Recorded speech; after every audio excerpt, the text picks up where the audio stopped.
আলাইকুম, আমি সামিয়া। আমি সিটি ব্যাংক ক্যাপিটালের রিসার্চ টিমে আছি এবং এই ভিডিওগুলোর ডাটা প্রিপেয়ার করতে সাহায্য করছি। আসসালামু আলাইকুম, আমি মারিসুকা। আমিও রিসার্চ টিমে ডেটা নিয়ে কাজ করছি। আসসালামু আলাইকুম, আমি মৌমিতা। আমি সিটি ব্যাংক ক্যাপিটালের পোর্টফোলিও ম্যানেজমেন্ট ডিভিশনে কাজ করছি এবং আপনারা যে ভিডিওগুলো দেখছেন এই ভিডিওগুলোর ভিডিওগ্রাফার হিসেবে সাহায্য করছি। এবং আমি হচ্ছি অনন্যা, সিটি ব্যাংক ক্যাপিটাল থেকে। এবং আজকে আপনাদেরকে এই বিজয় দিবসে ৪৯ বছর বর্ষপূর্তিতে শুভেচ্ছা জানিয়ে আজকের উইকলি আপডেট স্টার্ট করছি।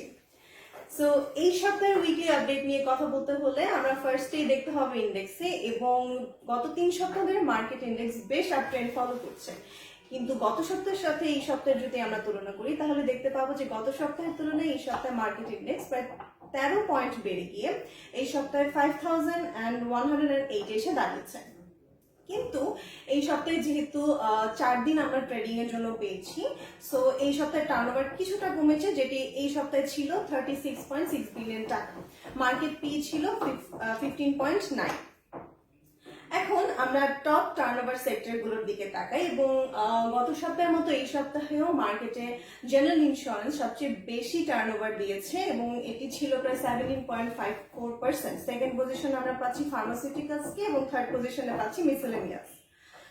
এবং আমরা যদি মার্কেট ক্যাপের কথা বলি তাহলে এখানে বলতে হবে যে এই সপ্তাহে মার্কেটে হাই ক্যাপ সবচেয়ে বেশি ডমিনেট করেছে by contributing 46% of the total turnover.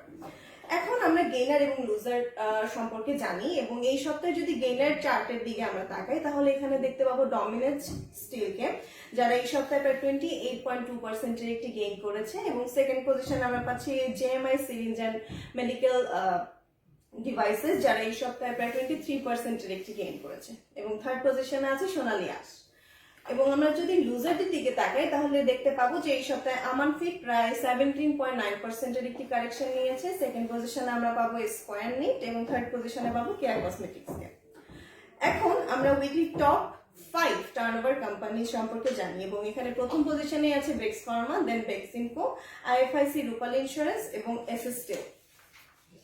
আজকে আমরা কিছু নতুন তথ্য আপনাদেরকে দেওয়ার চেষ্টা করছি এবং এই তথ্যগুলো কিছুটা কোন শেয়ার হোল্ডিং কতটুকু পরিবর্তন হয়েছে সেটি নিয়ে আপনাদেরকে কিছুটা আইডিয়া দিবে।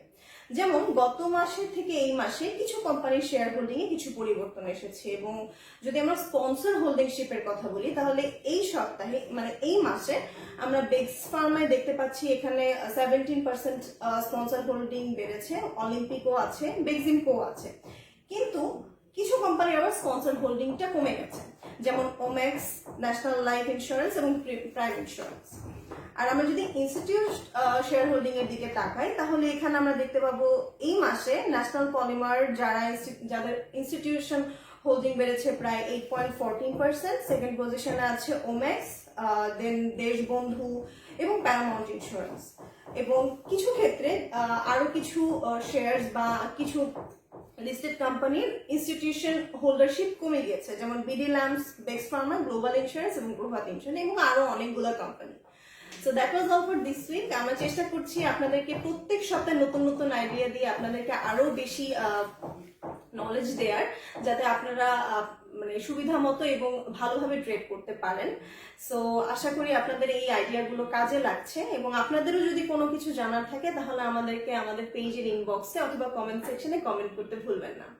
সো হোপ নেক্সট উইক আবার দেখা হবে। টিল দেন, আসসালামু আলাইকুম।